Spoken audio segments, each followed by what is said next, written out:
Et voilà, c'est terminé pour moi. Je ne suis officiellement pas candidat à l'élection présidentielle.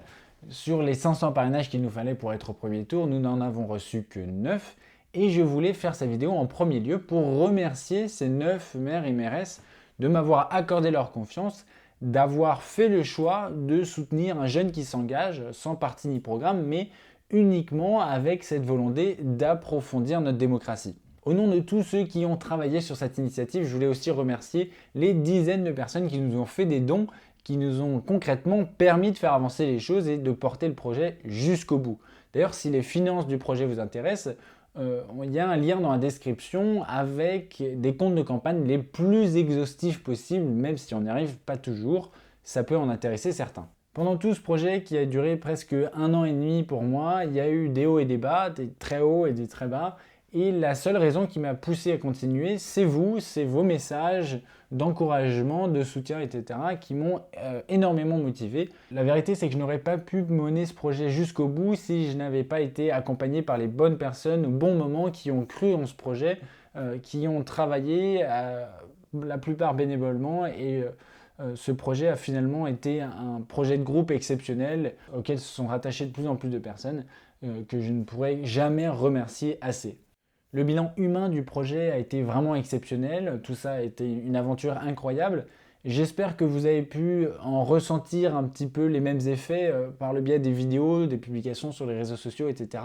C'est vraiment une des raisons qui nous a poussé à publier un maximum, même si on ne l'a pas fait autant qu'on aurait voulu. Au niveau du bilan politique du projet, c'est plus nuancé, voire négatif, on va pas se le cacher. On n'a pas réussi à réunir les 500 parrainages nécessaires, mais ça, fallait pas trop rêver.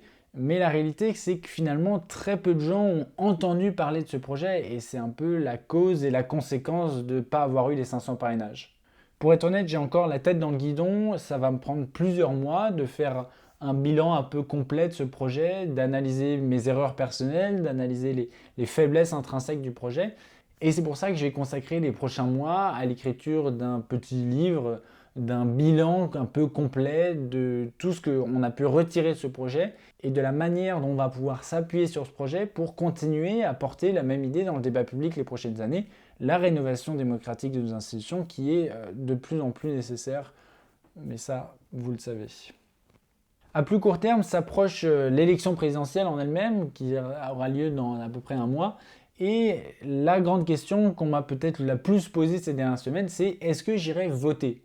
Pour être très honnête avec vous, à ce stade, j'en sais rien. Je vais y réfléchir, je vais essayer de m'y intéresser. Je ferai peut-être une vidéo sur le sujet pour m'expliquer dans les prochaines semaines, mais en tout cas, je ne peux pas donner de réponse précise à ce stade. Se pose aussi la question de l'avenir de cette chaîne YouTube et puis plus généralement l'avenir de Constituante 2022. Alors l'idée, ça va être évidemment de continuer à porter cette idée de rénovation rationnelle et apaisée de notre système démocratique, mais ça va sûrement passer par des biais plus traditionnels qu'une candidature à l'élection présidentielle d'un jeune de 22 ans. Mais tout ça, ça va se former dans les prochains mois et on essaiera de vous tenir au courant, notamment par le site internet qui va rester actif dans les prochaines années a priori. J'ai conscience que cette vidéo pourrait paraître un peu frustrante parce qu'elle apporte en fait beaucoup plus de questions que de réponses pour vous. Mais la réalité pour l'instant c'est que ces réponses je ne les ai pas et donc je préfère ne pas me précipiter, prendre le temps d'y réfléchir pour ensuite arriver vers vous, revenir vers vous avec des réponses un peu plus structurées.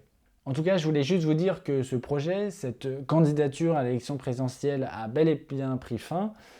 Et je voulais avant tout vous remercier et c'est pour ça que j'ai fait cette vidéo. Alors encore merci infiniment de nous avoir suivis jusqu'au bout dans ce projet et en attendant un bilan un peu plus exhaustif de tout ça, je vous remets en description le lien de la première vidéo que j'ai postée sur cette chaîne le 4 décembre 2020. Je vous invite vivement à aller la regarder pour vous rendre compte du chemin qu'on a parcouru jusqu'ici. Merci encore, prenez soin de vous et à très bientôt j'espère.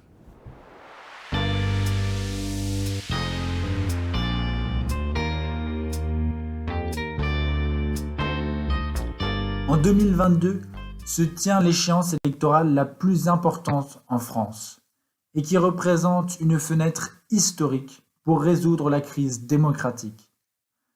Contrairement aux candidatures partisanes et clivantes, incapables de créer un consensus dans le cadre des institutions actuelles, un projet de refondation de la démocratie serait à même de rassembler une majorité citoyenne.